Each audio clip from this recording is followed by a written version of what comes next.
యుగాది యుగస్య ఆదిహి యుగాదిహి అన్నారు. అంటే యుగము యొక్క ప్రారంభము. యుగము ఒక కాలానికి సంకేతము. 6 ఋతువులు 12 మాసములు కలిగినటువంటిది ఇప్పటి యుగాది. ఈ ఉగాది ఎందుకయ్యా చైత్రశుద్ధ ప్రథమ ఇవాళ ఈ చైత్రశుద్ధ పాడ్యమి నాడు ఎందుకు ప్రారంభమైంది అంటే, ఒకప్పుడు చైత్రే మాసి జగద్బ్రహ్మ ససర్జ ప్రథమే అహని, బ్రహ్మదేవుడు మొట్టమొదట సృష్టి ప్రారంభించిన నాడు చైత్రశుద్ధ ప్రథమ నాడే సృష్టిని ప్రారంభం చేశాడట. అందువల్ల ఉగాది అన్నది ప్రారంభ సన్నివేశము అయినది. ఈ ప్రారంభ సన్నివేశం నాడు ఏం చెయ్యాలి అని ఉగాది కృత్యం అని మనకు ధర్మశాస్త్రము బోధించింది. ఏం చెయ్యాలి అంటే, తెల్లవారుజామున సూర్యోదయాత్ పూర్వము లేవటం అన్నది సహజముగా నియమము.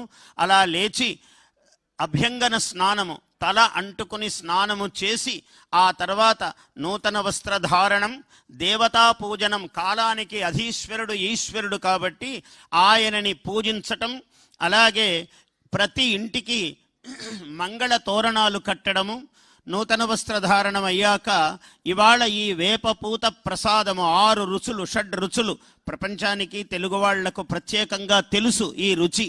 ఇటువంటి అంటే జీవితంలో ఎన్నో వస్తాయి, అన్నింటినీ కూడా సమర్థించుకోగలిగినటువంటి ఒక వైదుష్యము, ఒక ప్రతిభ, ఒక శక్తి మానవుడికి కలగాలి అని ఈ ఉగాది పచ్చడిలో ఉన్నటువంటి ఒక రహస్యము. అటువంటి ఈ కొత్త మామిడి, కొత్త బెల్లము, కొత్త చింతపండు, అలాగే వేపపూత, ఉప్పు, మిరియము, ఈ 6 రుచులు కలిపినటువంటి ప్రసాదాన్ని స్వీకరించటంలో ఈ కాల రహస్యము అది. అటువంటిది అయ్యాక ఇవాళ పంచాంగ పఠనము కూడా ఇందులో భాగమే ఉగాది కృత్యములో.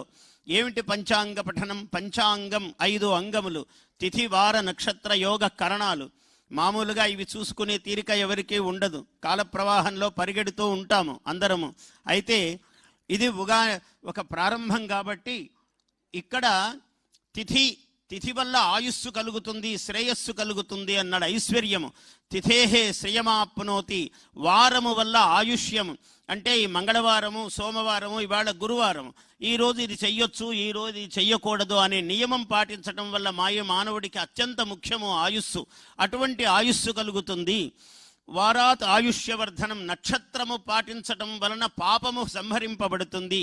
యోగము వల్ల రోగ నివారణము, కరణము వల్ల కార్యసిద్ధి ఏర్పడుతుంది అని పంచాంగ ఫలము, పంచాంగము యొక్క తత్వమును మన వాళ్ళు అభివర్ణించారు.